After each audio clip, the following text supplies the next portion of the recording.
Mr. Buser, I have 6 p.m. I think we're ready to go ahead and get started. All right, thank you very much. I appreciate that. And good evening to everyone. Thank you for joining us for the biannual Women Veterans Forum, sponsored by the VA Maryland Healthcare System.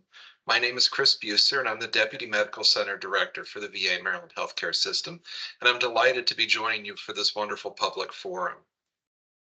The purpose of today's gathering is to share information about the programs and services available for women veterans throughout the VA Maryland healthcare system, to better understand your healthcare needs, and to gather your feedback to ensure that we're providing safe, quality, and compassionate care in a sensitive environment. We have had lively discussions during the last forums, and your valuable feedback allowed us to better address the needs of women veterans throughout the healthcare system. We host women veterans public forums twice a year to help address any ongoing healthcare needs and to keep you abreast of the latest programs and services being offered to support women veterans. So look forward to another invite in the next 6 months. Today's forums will be recorded and posted to our website. To view that recording, please visit maryland.va.gov at least 48 hours after this evening's forum. To protect your privacy, please do not share your personal health conditions or any personal identifiable information during the question and answer portion of the forum. Please use the chat option to post your questions. Microphones have been muted. If you do have any specific medical concerns, please contact your VA provider. Thank you again for joining us and for sharing your feedback. Before we get started, I would like to introduce Dr. Sandra Marshall, the Chief of Staff for the VA Maryland Healthcare System, for a few remarks. Dr. Marshall? Okay, thank you, Mr. Buser. So good evening to everyone. I'm really excited to be here this evening, and I'm delighted to be part of our biennial Women Veterans Public Forum. I've been on these a number of times, and they're always very useful and wonderful times that we spend together. So as Mr. Buser indicated, I'm the Chief of Staff for the VA Maryland Healthcare System. And throughout my long VA career, it's been my distinct pleasure to serve the needs of our women veterans.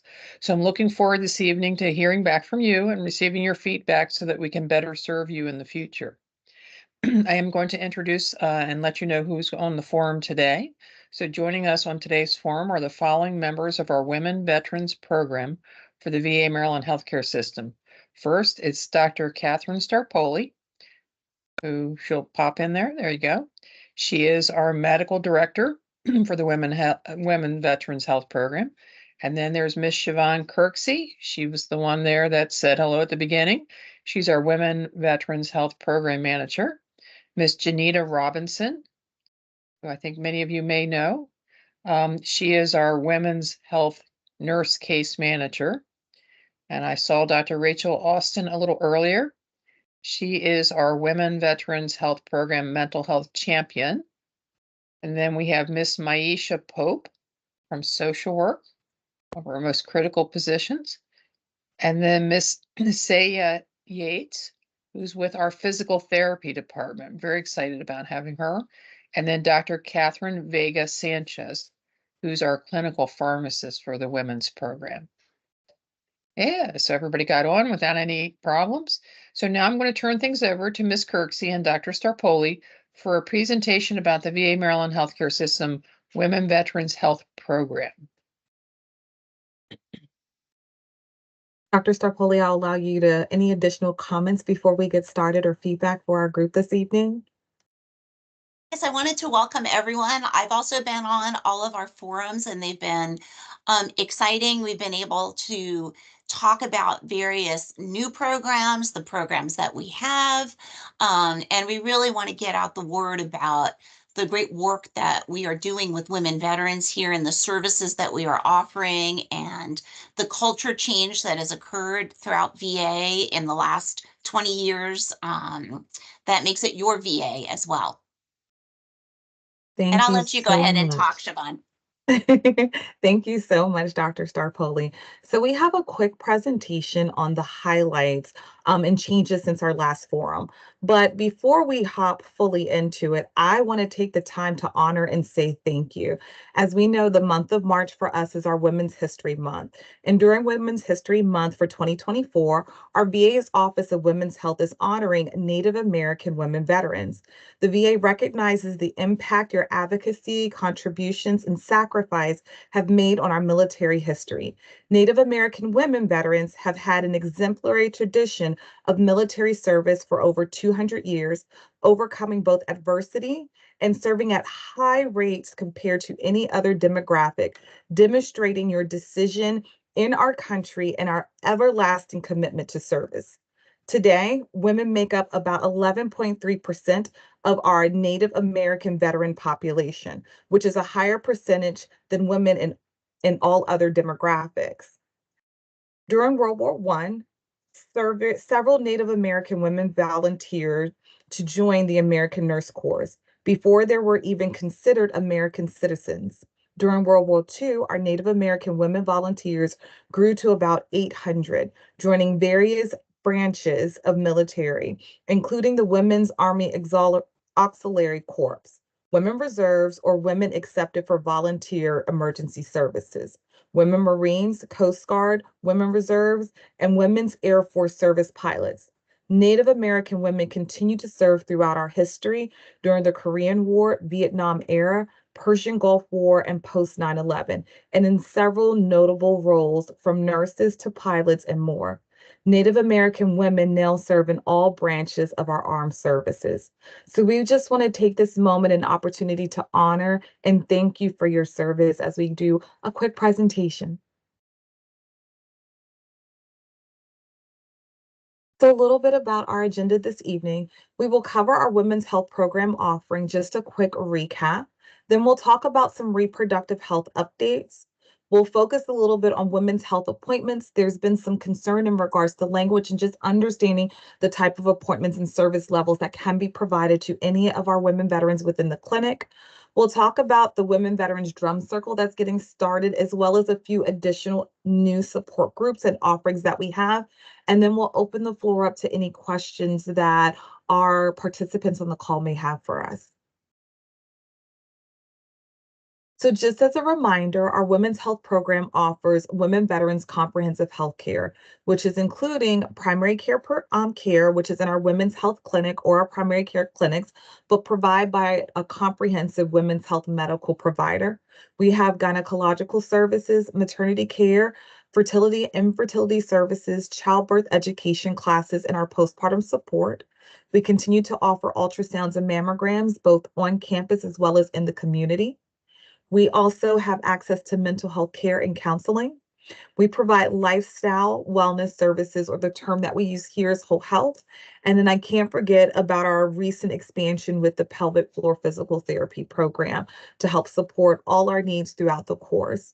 Our mental health services are very vast, which include military sexual trauma, as well as intimate partner violence, and we continue to grow those aspects of our program. So now a little bit about our reproductive health updates. So recently, as many of us know, there was an overturn over Roe versus Wade through our government officials. And with that, the VA has stepped up huge. So we seek to ensure that our veterans have access to a full range of reproductive health services, no matter where they reside. So we also realize that certain states have begun to restrict reproductive health care, creating urgent health and safety risks, particularly for our pregnant veterans. In consultation with VA healthcare providers and veterans nationwide, the VA has determined it is medically necessary to offer abortion counseling, and in some cases, we are offering abortion services. Specifically, the VA is acting to make abortion counseling and abortion in cases where the life or health of a veteran is endangered, available to enrolled veterans. This includes abortions in cases of rape and incest. This change was delineated in our package under the 38 CFR 17.3A, which is provided under our VA's federal authority to help support our veterans across the country that may need access to these services.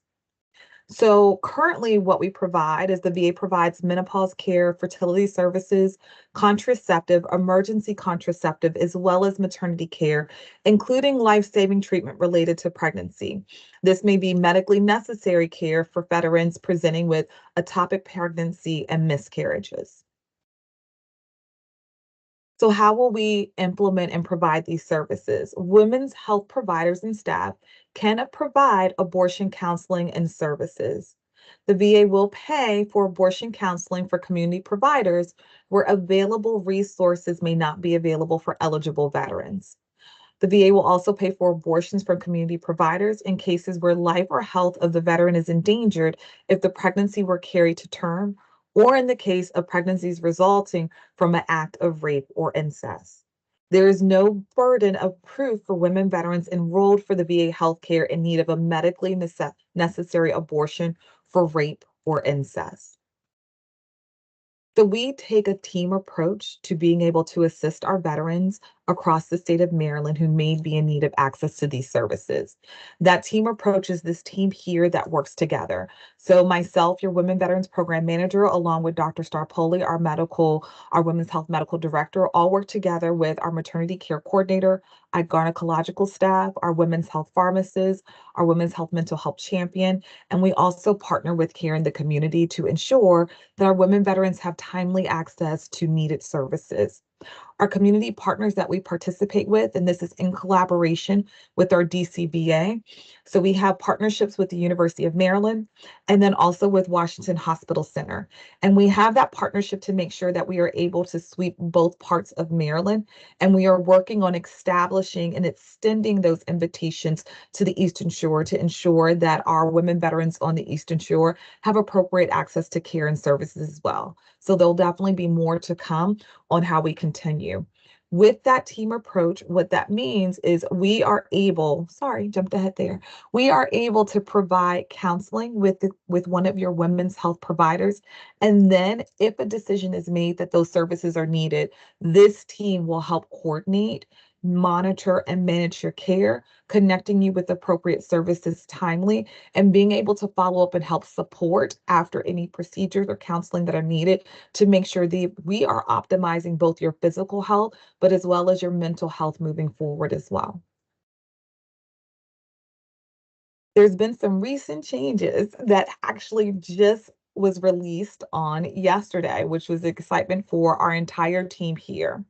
So the Department of Veteran Affairs has announced that it will soon be able to provide in vitro fertilization. Most of us know the term as IVF to eligible unmarried veterans and eligible veterans in same-sex marriages. The VA will also be able to provide IVF to veterans using donated sperm or eggs, a critical step toward helping veterans who are not able to produce their own sperm or eggs due to service-connected injuries and health conditions.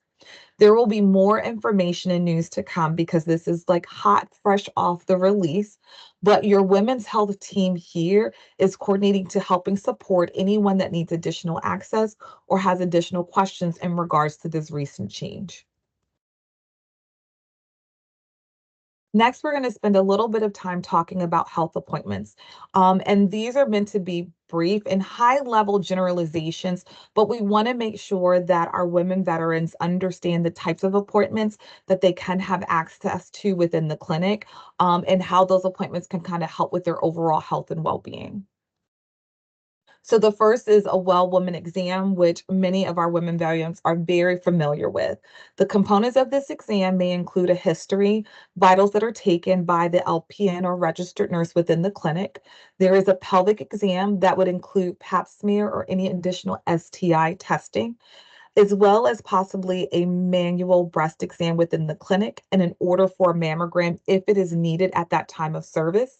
And then there may be additional labs that are being ordered by the provider. Now, if this well woman exam has normal results, meaning your pap smear comes up normal, the new recommendation that's been provided by our reproductive health offices, and not the VA reproductive health offices, but our reproductive and family planning offices that we follow national guidelines for, recommends that women be tested every 3 years if they've had consecutive normal readings. However, if a pap smear has resulted in abnormal results, then the frequency of screening and follow-up will be based on the provider's recommendations on how we handle care, and that's handled on a patient-by-patient basis. So it could be an additional follow-up in 6 months, or it could be an additional follow-up in a year. But that conversation would happen between you and your healthcare provider to determine what's appropriate to continue routine screenings moving forward. Um, well woman exams can take anywhere up to a 60-minute appointment. So just as an FYI, because sometimes this becomes a little tricky and confusing when scheduling that appointment, just ensuring that it has been set up for about 60 minutes. Next is our annual physical exam, which at times this can actually be combined with the well woman exam. So there's still a medical history that is included and of course vitals, but this is where what we call a body systems check is done. The doctor may listen to your heart and lungs, take a look at your skin, take a look at your eyes, and evaluate all of your systems to make sure things are functioning appropriately. There may be questions about different systems like how are you eating and how's your diet and your nutrition. So this is an overall general exam to check everything within the body and the systems. There are additional labs that are sometimes ordered. Many of our veterans may be familiar with these labs. It's like your routine lab works where we're checking your blood cell levels in your body. We may be looking at your cholesterol levels. If you are a diabetic, we may want to look at glucose and what we call a hemoglobin A1C level. But it's very comprehensive in terms of what our providers are assessing for. These type of exams usually occur yearly. And if there is anything else that's needed for that exam, your provider would have a discussion with you and order as needed to follow up as well. Next is what I would call a problem-focused follow-up appointment. I'm sorry, let me backtrack for 1 second. Usually annual physical exams also can be anywhere for a 60-minute time block as well, because they usually take a little longer and they're very comprehensive when a provider is covering everything that has happened from last year to this year, especially if nothing else has come up and changed. It's their opportunity to be thorough, and it is also your opportunity to share anything else that may be needed. At times, our providers could also focus on social determinants of health, any other additional mental health screenings that may be needed as well to help support your overall health and well-being. Now we'll move forward to a problem-focused follow-up appointment. So there are two options that usually happens when us as clinicians say problem focus.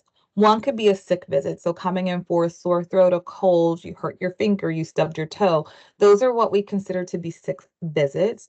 The other could be a condition-focused follow-up appointment. So if you have diabetes or hypertension, if you have thyroid conditions, if there is stress management, if there are some abnormal lab findings that the doctor wants to review with you in person. These are what we call condition-focused appointments. They're focused on a specific condition with the goal during that appointment to provide education and the appropriate needed care plan to help support your ongoing treatment needs. Usually these appointments are about 30 minutes in nature, but the frequency and the cadence of how often you would need these are determined by your provider. So what I mean by that is I'll use diabetes as an example.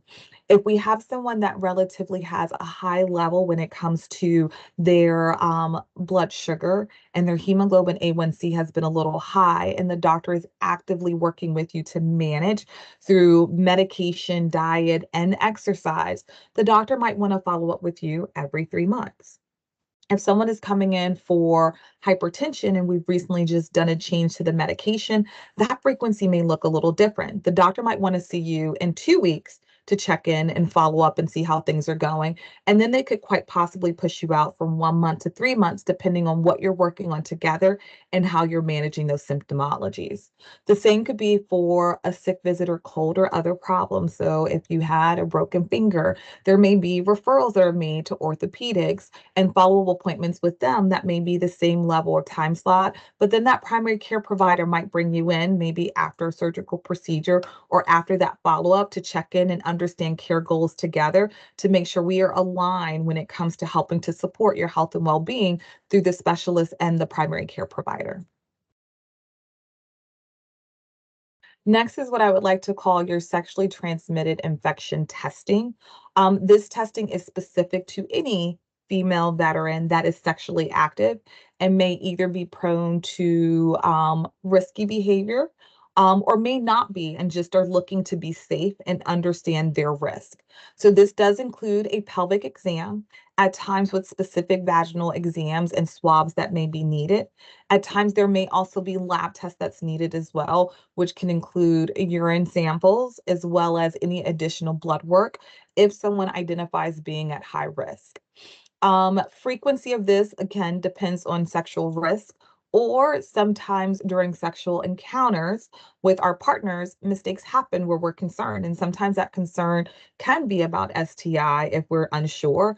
Sometimes we realize that the act alone can kind of flare up our vaginal flora. And there may be things like a yeast infection that we may be concerned about. And when you're unsure, we have these appointments available so that your provider is able to do the appropriate exam, help manage symptoms together, and follow up appropriately. Also, this type of testing and this type of evaluation sometimes does occur with a well woman exam, but it is not exclusive only to being completed during a well woman exam. It can be completed when symptoms arise that a veteran may be concerned about, or it can be a request because maybe you were notified from a partner that there may be a concern and you need to come in and have additional testing completed. Next, we're just going to take a quick look at new happenings. So the one that I am so excited about is our Women Veterans Drumming Group. So this has been spawned specifically for the day retreat that we were hosted back in September to celebrate our 100 years of healthcare for our women veteran. And we have been looking for an amazing opportunity to continue to collaborate with our creative arts group. And this is one way that we're going to get started. So this group will be Monday evening starting March 25th through June 24th. It will be located at our Loch Raven complex in Baltimore. If you are interested, I need you to contact Jenny, our creative arts therapist that is helping to co-host this event with us. There is a quick little pre-screening that Jenny will do with us, but her email address is listed here, which is jennifer.moyer2, the number 2, at va.gov. So she will help connect and get you slated to be able to participate. This will run for 12 weeks consecutively. And then after that, we will reevaluate and move into the second phase. The hope is that we will be able to bring this to different locations. And that's what we're doing. So we're starting in Loch Raven, but the hope is to be able to do a session on main campus here in Baltimore, explore places like East Baltimore, if that's even available, or even our Glen Burnie. So we know on a Monday evening, it can sometimes be a little bit difficult to drive into Baltimore, but we are working to explore the additional possibilities to extend outreach and create groups that are both supportive and nurturing and inclusive to our women veterans, where you have an event and a structure set up just for you guys, like the requests have been that I've been getting recently. You really enjoyed the day retreat, seeing all of your women veterans there together, laughing, incorporating, growing, and focusing on well-being together. So we're working very hard to continue to create moments like that moving forward. Next is our Strength and Recovery Drop-In group. This is a monthly process group designed to offer ongoing support to our veterans who've experienced military sexual trauma. There is a women's group that occurs the first Thursday of each month from 10:30 a.m. to 12 p.m. And then there's also a men's group that occurs on the second Thursday of each month from 10:30 to 12. If you have any questions in regards to how you get signed up, or just questions specifically about the group, you would contact Dr. Christine Calmes, and her phone number is 410-637-1231. So just a little bit on our additional resources, just as a reminder, we have a women's health clinics scheduled across our campuses, and all of our locations that are able to provide primary care has a comprehensive women's health medical provider available to help support your ongoing healthcare needs. When in doubt, I find that the Women's Veterans Call Center is very helpful for a number of our women veterans. So listed here is that phone number in regards to how to get in contact with them, as well as their hours. At times, they are able to help with things with quick resources and provide access to quick phone numbers that you may need. But also at times, they will send a referral directly to the appropriate location to help get you coordinated with the available resources that are needed to help support anything that you need. Most of the referrals that come through here are directed specifically to me, and this amazing team that's on the call with us at times helps to support what's needed to access care or get the appropriate information to our veterans in a timely fashion. And then we're going to open things up to any questions that we may have. Okay, so thank you, Ms. Kirksey and Dr. Starpoli, for that wonderful presentation. So at this time, we'd like to hear from you, from our veterans. Please enter your questions or your feedback in the chat section on your screen. While we are waiting for the questions to be entered, please remember to protect your privacy. Do not mention your personal health condition or any personally identifiable information. If you have a specific medical concern, we ask you to contact your VA provider. I will read the questions out loud, and we actually had a couple that came through. The first one was, were they going to have a copy of the slide deck? Yes, Public Affairs does a great job of posting the slides up online when they also load our presentation, the video recording from the presentation. Okay, and Dr. Starpoli, one of the questions was about if they had a skin condition, how would they access care? And you said you would be talking for a second about the PACT program.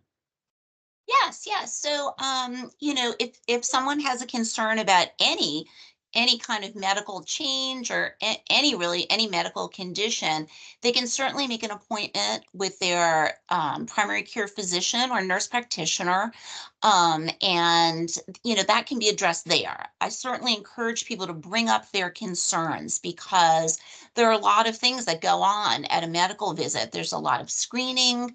There's your concerns, there's your physician's concerns about high risk and explaining that to you. So, yes, if you wanted a doctor to check you over because you were concerned about something, I would absolutely bring that up. One of the other things that I did want to bring up is that, it's not just doctors and nurse practitioners that are part of our primary care teams. Primary care is very interdisciplinary. We have what's called the patient aligned care teams. So each one of these teams has a physician or nurse practitioner on it, has an RN on it who is your care coordinator and one of your main sources of contact, whether it be by phone or it be through our secure messaging service, which is a patient portal where you can email essentially with your team. There's also we have someone that can help to schedule on your team as well. So that's kind of the core of our teams. And then outside of that, kind of another layer outside of that, we have a clinical pharmacist that's part of our team. So if you have questions about your medications, or if we have concerns about your medications and interactions, or if you are thinking about becoming pregnant, we can have our pharmacist intervene. Or if you are confused about medications, whether you've been discharged from a hospital or you have other physicians outside the VA or specialists involved with your care, they can help to sort everything out for you.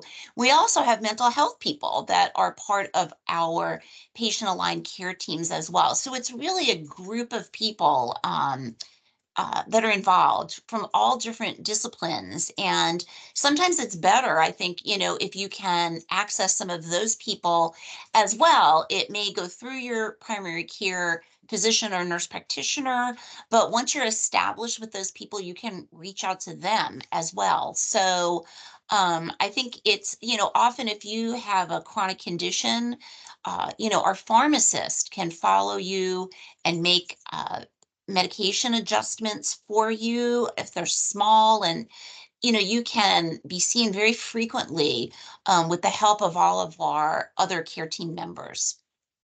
So I hope that was kind of a long-winded answer to your question. Okay, so Ms. Kirksey, we have a guest that asks, how can we change our PCM within the women's program? So you can change your primary care provider with an MSA at the front desk. You can either call in, and the number to the Women's Health Clinic here in Baltimore is 410 605-7000, and the extension is 54981. So our MSAs at the front desk would be able to change your primary care physician. Right, and the other option is to call the site if you're at one of the CBOCs, and you can request to have your physician changed, and they will enact that at a CBOC. So you can call the general number to a CBOC and ask for a change. You can change to another women's healthcare team or another primary care team. Okay, and Ms. Kirksey, are we planning any other retreats for this year? So I am working on it. Location, location, location is everything. So I am looking to find a great location similar to the one that we have, but actually has a little bit more space. And then there will be some additional information that will come out once I establish the location. I would think late summer, early fall is where you probably can be anticipating or expecting another retreat. Okay. And can you remind us what the dates for the Lock Raven group are on Mondays? Sure. So it is going to start Monday, March 25th, and that will run through June 24th. So there will be 12 consecutive Mondays, and then we will Okay. complete that session and then start another. Okay, and are there currently any other activities, or are we planning any other art programs besides the drumming? So we are. So I am working together with Kelsey, who is our creative arts director, at looking at additional opportunities and partnerships. That was the first one that came up that we're working with, but we are actively working together to determine some additional creative art groups that we want to provide and focus on throughout the year. This is just the first one that got started right away, but there is some creative art and drawing groups that is provided as well. When we post the information for this deck, I will see if I can get a copy of their latest offerings. It may not be specifically targeted towards women veterans, but they do have a nice suite of activities that you might want to participate in. Okay, and are there therapy groups for women that aren't related to MST? I'm Does gonna let Dr. Rachel take I that. was Yeah, going to say Dr. Dr. Austin. Austin's on? Yeah. Yeah. Hi there. Yes, we do have many different groups. I'd be happy to drop in the chat. We have a general women's mental health group. We have a peer led by our women's health peer specialist doing an 8-session group that focuses on all themes, life transitions, balance, self-esteem. We have some perinatal focused groups. We have a 4-session group that's called ROSE, which stands for Reach Out, Stay Strong Essentials for Mothers of Newborns. That's a evidence-based treatment for prevention of postpartum. And then we also have a postpartum education and process group. We have a women's health pain management group, so non-pharmacological approaches to managing chronic pain, which is run by many different providers. A women's anger management group, and then, like was mentioned before, the military sexual trauma group. And lastly, we have a women's spirituality group. So I'm going to drop all of this in the chat. You can get referred through your primary care physician. I'm also happy to drop my number in the chat if it's easier just to call me to place those referrals and go over additional information. And the military sexual trauma group, Dr. Kama's number was on the previous slide. Okay, the next question is actually a comment. It's a thank you. And they indicate this has never been offered. So I believe this is related to the Well Women visit that we have for people saying that her visits with her provider have lasted 10 minutes or less. I would like to also make sure that people recognize, as Dr. Starpoli said, it's a whole team. So part of your visit will be with the nurse, will be with someone asking screening questions, will be other team members who will be in there with you as well. Okay, how can But we if there's address? hold on, Dr. Marshall, if there Oh. is a concern that your actual care needs are not being addressed during the appointment, Mhm. that is something that you can follow up with myself or Dr. Starpoli, because the point of the appointment is not only to screen for risk, but also to ensure that your care needs are met during that visit as well. Thank you. And so we have a question about care in the community, approval and recertification. So she knows of a few people that have had their continuity of care being affected because of issues with care in the community. And I didn't know whether you wanted to talk about what we discussed the other day about maternity care, I'll Ms. talk to Kirksey, but Yeah, so I can talk a little bit about understanding that care in the community has went through a process change and it is affecting everyone. But what I will say is myself and Dr. Starpoli have been actively and aggressively working with both care in the community and our providers to lessen that impact to continuity of care being affected. So there was a system-wide process change, not just for our VA, but for many VAs, where the way and the process of referrals, even recertifications are being put in may not necessarily come directly back to maybe your women's health or primary care provider that put in, because now we have point of care contacts in specialty areas. So just to give an example, if it was for dermatology and maybe Dr. Starpoli put it in, it's not going to necessarily come back to to Dr. Starpoli for recertification. It may go to dermatology, and then there's this conversation that the dermatologist may want to have with Dr. Starpoli to understand the care needs to recertify and approve for that continuity of care of moving forward.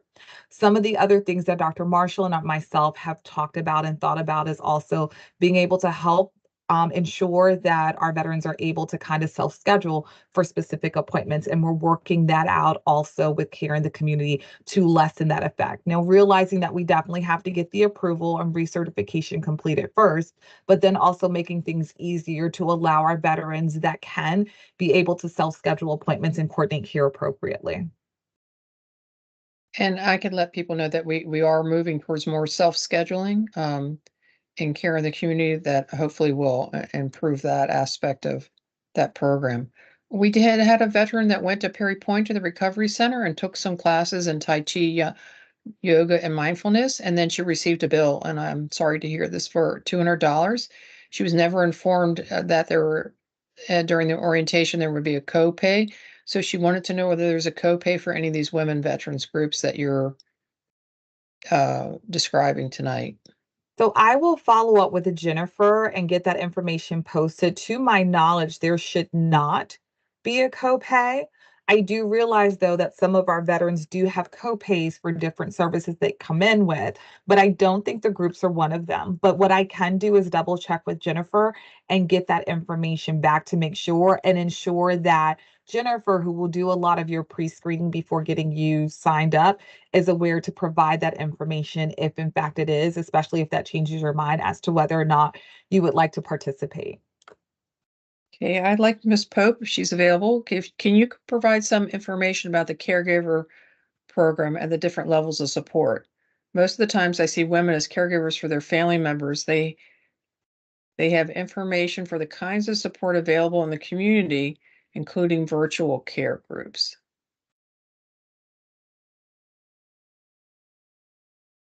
Sure. Can you all hear me? We can. Okay. So I am not a part of the caregiver support program, so I will provide brief information and overview regarding that. And then I can also put their information in the chat as well. I know they do have different support groups available.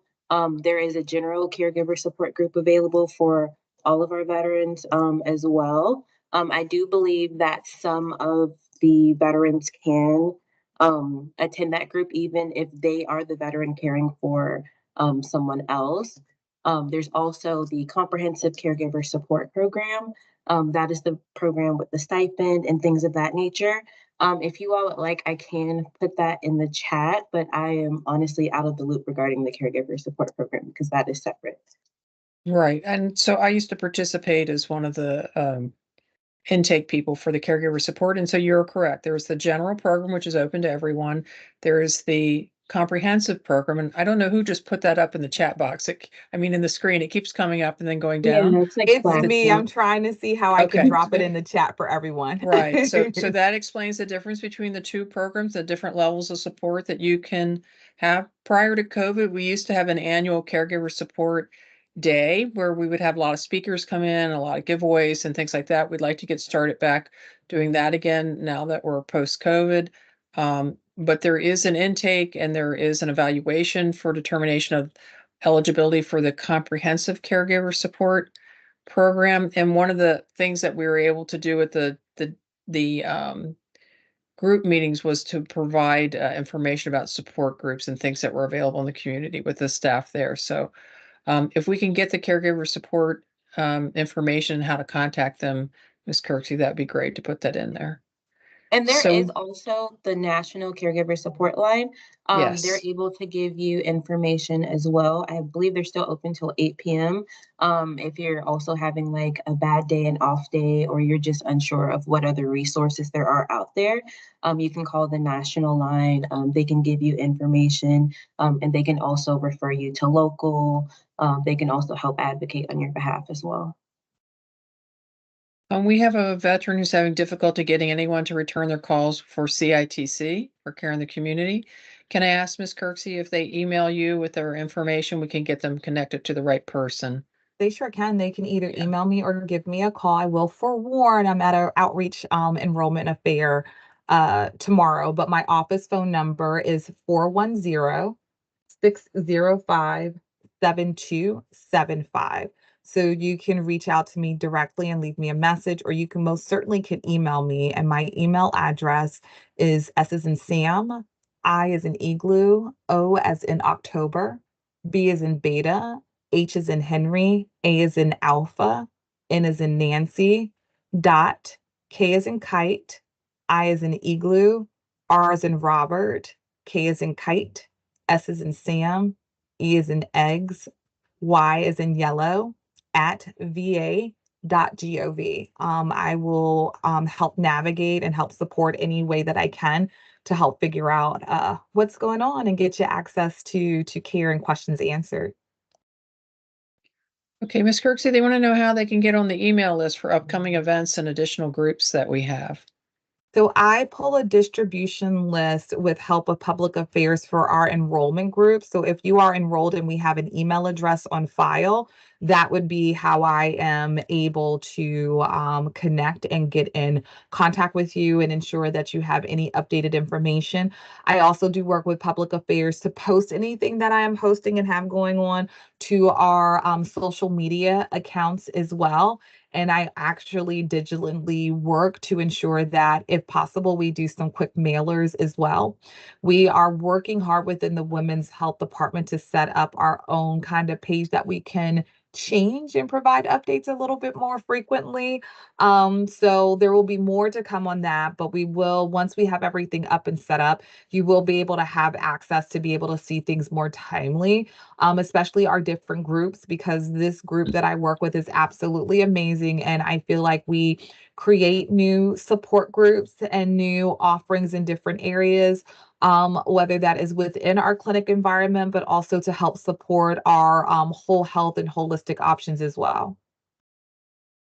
Okay, our next question, and I'm going to ask both Ms. Pope and Dr. Austin and Ms. Kirksey if you have any information. They want to know if there are any virtual online support groups for women veterans that take place after normal working hours, so after 5 p.m. Do we have anything, or can we refer somewhere? So out of the groups that I know right now, I don't think any of them are after hours as of right now. Maisha or Dr. Austin, to your knowledge. So we'll have to work on that. Yeah, and if we don't have something, is there something in the community that we could suggest?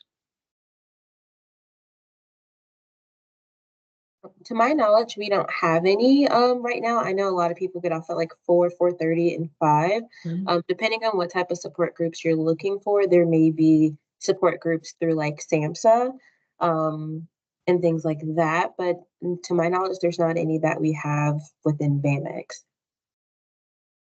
Yeah, I would echo that as well. I think that's a kind of project we could take on because we're over time really trying to form relationships with our community partners. Like just today, I heard about a program that's offering a lot of services for women veterans. So definitely need to link and see what their offerings are.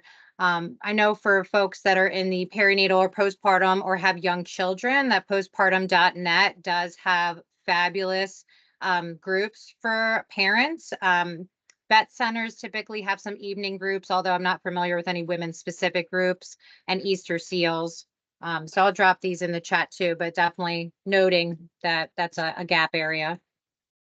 So, Yeah, so I will I'm- look for our community partners. I have a few, but I don't have anything in front of me now to determine what is specifically available when it comes to the community partners that we work with and any of their groups that they may have that is available specifically offline.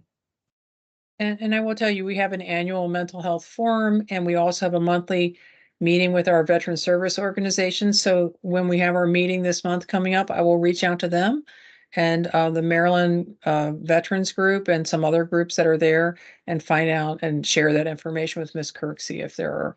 But I agree with you. Thank you for identifying that. That's definitely a gap that we have. So one of our guests wants to know, Ms. Kirksey, is it better to email you because she called a while back and hasn't heard from you? So is email better? I know you're in and out with. I'm in and out because, of course, there's a lot of outreach groups going on. I would say the best way to actually get me is my mobile. I do periodically check my voicemail, but it does get overwhelmed if I haven't been back in the office. So my work mobile phone number is 443-691-5687. And I'm actually open to texting that number also. For some of us, texting is a little bit easier. So you also can text that number as well. Email is also easier. My work phone travels with me and I can check emails on it as well. In my office, though, I will say I've been working with our phone team because there's been a little bit of issue of me accessing messages. So if I have not gotten back to you for some reason, I do apologize, as I've been working very diligently with our phone IT team to figure out what's going on. Messages are either dropping, meaning I do not get a complete message to even call you back, and I have no way to look up the phone number of a previously called person. So there's a lot of things where it just seems like it's a hang up call. And I doubt very seriously that I have 10 messages that are just hang ups. So I've been working with them to ensure that your messages are not being cut off short when I'm having those type of issues. Okay. Hello. Can I?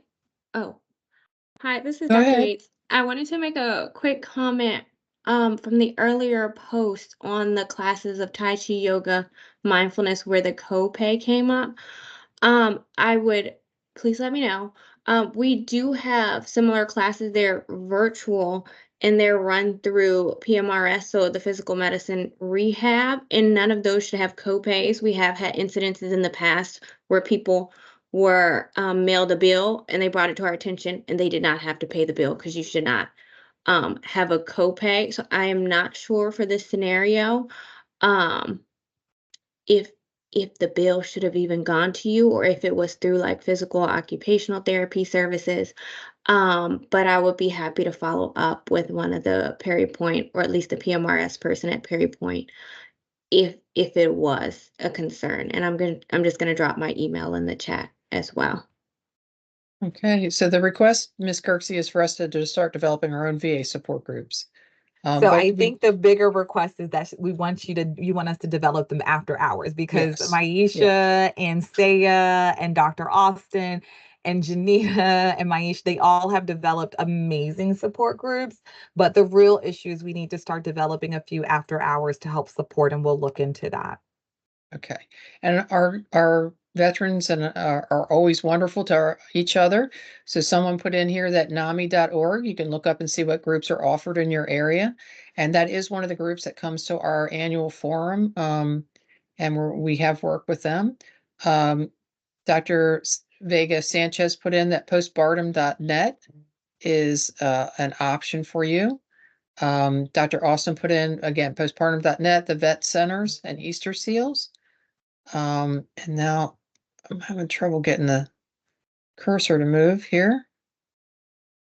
I happen to find out tomorrow about this meeting, but I know I'm on the list to get more information. Very good.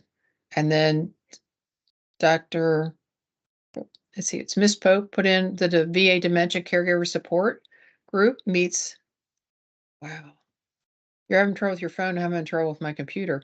It is meeting every Friday from 2:30 to 3:30. Call for the meeting schedule. They're located. They currently do have a VVC referral contact. VVC is our Video Connect, and they do have the psychology, neuropsychology number there. The caregiver support line and the hours of operation are there for you to call. Ms. Pope also listed SAMHSA, which is also another group that you can get services through for support groups. We ask that you repeat your mobile number again. You're going to stick it in the chat box too, I right? did. I dropped it in the chat box, Okay, but I so it's can in the repeat chat it box really now. quickly if needed. It's 443-691 Mhm. 5687.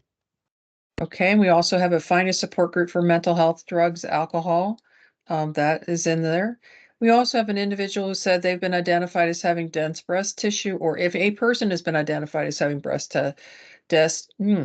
dense breast tissue and requires a follow-up ultrasound every year, is there a way to get them both scheduled on the same day to avoid 2 long trips? Dr. Starpoli, do you know the answer? Yeah, I can answer that. In general, you can coordinate radiologic studies through the radiology scheduling line.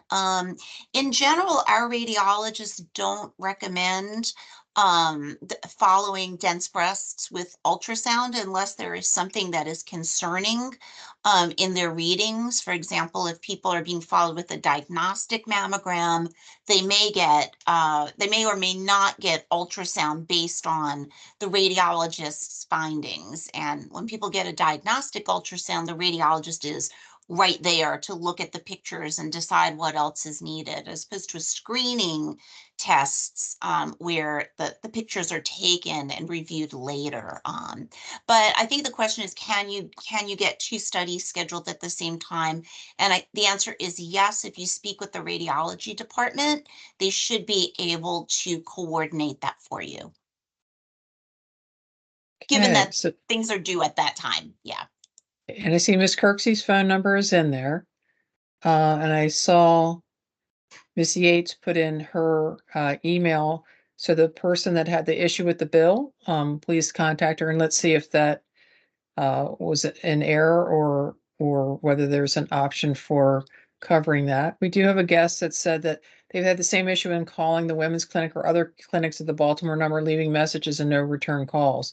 Is there an issue with the phone lines? And so we have unfortunately had some issues with telephones and telephone operators. There are in primary care now, there's what's called an ACD phone line where the phones should roll over. But I think Dr. Starpoli mentioned we do have secure messaging. So if you sign up for My Healthy Vet, you can email us. We do monitor emails regularly, and any email that's not answered in 3 days is escalated to the next level of supervisor to make sure that that is addressed. And that's a much easier way to monitor the requests that we have for incoming questions. And Dr. Yeah, Austin just went all out and just put a whole bunch of resources in the chat box. I hope everybody can see. And I'm sorry, Dr. Starpoli. Go No, I ahead. was going to say that the secure messaging is a great way to get in touch with all your care teams. You can get through to your primary care teams. The secure messages can be viewed by anybody that's on your care team, but you can also reach your specialist directly through the My Healthy Vet app and the secure messaging when you sign on. So that you can ask for appointments and things like that through there and avoid the phone tag if you wind up having to leave a message and then people can't get in touch with you and all that. The asynchronous venue of secure messaging, which is basically our emailing, is a great way for people to be in touch for non-urgent issues. So we have a guest who put in some additional information. It's a new book on women's health called All in Your Head by Elizabeth Comer, MD. Discusses how early medicine taught us about women's bodies and why this matters, especially in the VA where men have been the focus for so many years. So I don't know if anybody here has read that. But thank you for sharing that. It's something we'll go ahead and get. We have a thank you for hosting it, and the individual said it's been very informative. We have another veteran who said that secure messaging is a great resource. So yeah, please use secure messaging. And then Ms. Kirksey also said she can send out the caregiver support information. So we have another guest who said, when we retire and enroll in the VA healthcare system, what happens with our prescriptions? I'm going to ask Dr. Starpoli to. Yeah, sure. So if you're You know, you don't seeing have to some, wait till you retire to enroll, right? That was the first that thing that is true. struck me. That is true. And our women veterans, are very young. The average age of our women veterans is in their 40s, 50s. That's a huge peak. So no, you did not need to wait until you retire to come and be with us. But as far as your prescriptions, we usually ask when people come and enroll and see, it's usually the primary care team for the first time to bring a list of their prescriptions and maybe some notes from their previous doctor, so that we know what's going on and we know that the correct doses that are being prescribed, and certainly things that are usually prescribed by an outside primary care doctor, we may be able to fill for you here and we may be able to take over your care. We can also co-manage along with your outside doctor. If you have specialists, that's another situation where we may be able to help you out with prescriptions if we're able to write that from the primary care clinic. Sometimes if you're on very highly specialized medicines that we don't normally prescribe, we can get our specialists involved. So yes, for the most part, you can roll your prescriptions over here. We might have a slightly different formulary than what you're on, but we definitely have equivalent prescriptions. And one thing people sometimes get confused is we always use the generic name for the medication, whether we stock the brand of the medication or not.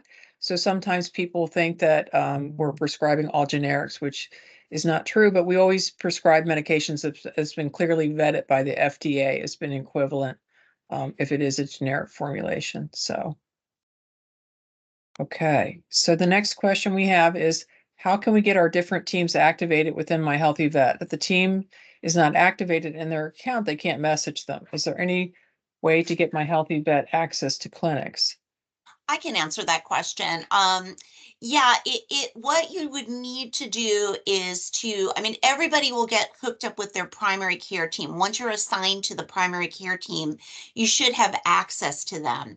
If you want to get in touch with one of the specialists, what you can do for the first time is just send a message and ask the primary care team to forward it to the specialty clinic or to the particular clinician that you're trying to get in touch with. That can be done by anybody on the primary care team, the RN, the physician, whoever happens to read it, and that will allow you to have connection with the subspecialists. For some reason, because you don't really get enrolled with the subspecialists, it sort of has to be done by hand. But if you just ask, on the primary care team, they can just send the message there and they can just click a box that says that you'll be able to email that team in the future. It's great information. And they'd like to know about our resources for weight loss. And I don't know whether Dr. Starpoli or who would like to take that question, because we could talk about the MOVE program and all the other good things. We can talk about the MOVE program that is recently getting started. We do have some collaborative efforts going on with them. It depends specifically, though, what you're looking for weight loss. So if we're talking about bariatric, that's a little bit different and would be handled with your PCP. If it's our MOVE program that focuses on healthy eating, diet, and exercising appropriately, that is a separate group. But we are, as a group, as this team, looking to incorporate things so that you have access directly within the women's health clinic as well. So as Saya mentioned on the call, Dr. Yates, she does our Tai Chi. We work together with a yoga group and other movement activities to help support. So it's really specifically about what resources you are looking for. And that's a great question to have with your primary care team, because there is something for everyone here. I will say that. So more than likely, if you are interested, we have it in place to help support. It looks like Dr. Yates wanted to say something. Yes, thanks, Siobhan. There are a lot of different, so we have mostly virtual exercise programs set up now. There is also a PGA Hope golfing program, but like Siobhan said, there is a lot on the movement front. So there's Tai Chi, there's seated yoga, there's seated Tai Chi, there's kickboxing that runs weekly as well. And oftentimes if you talk to primary care provider, they can put in, it's like an integrative rehab consult. And then someone calls you and will run through the list as well as give you the schedule of days and times just to see if it fits your schedule. And then a lot of times when you start with one of the programs, you'll get, oh yes, kickboxing is Monday and Friday. My manager, Kendall, runs that. But if you would like the schedule, actually, I'll drop it in the chat now. Okay. And the other thing I Thank wanted to you. bring up is that we, for the last year, have been working very diligently at looking at healthcare. It's called disparities. We like to look at it as healthcare equity, recognizing that there have been a difference in outcomes and treatments for people of different backgrounds, whether it be due to their gender or to race, or whether they live in an urban or a rural area. And so part of that is our dietetics group is doing a healthy kitchen program where different days of the week they have programs where people can come in. They're looking at culturally diverse menus and healthy eating options, but then they're also going to do cooking demonstration type programs so that people can come in and learn how to make the food that they love in a way that will love them back. And so I'll see if we can get that to Miss Kirksey, and then we can provide that information as well. Because yes, as Dr. Yates said, there's something for everyone. And what Miss Kirksey said is it's whether you're looking for exercise, whether you're looking for diet and education and cooking, or whether you're looking for bariatric surgery, we do have those options available to you. We are right at Okay. the top of the hour. We are. Well, I want to thank you all for joining us again this year for our Women's Veterans Forum and for participating so actively. Oh, and it says GeroFit. Yes, we do have GeroFit. And that's for our veterans who either want to go out to Loch Raven or can do this virtually. But let me get back to thanking everyone for being here tonight, thanking you for participating to help us better understand your healthcare needs so we can work to ensure we are providing safe, quality, and compassionate care in a sensitive and welcoming environment for all of our women veterans. As we mentioned earlier, please look for an email invite to our next forum in 6 months. I want to thank everyone and have a great evening. Have a great evening, everyone. Thank you so much for joining us.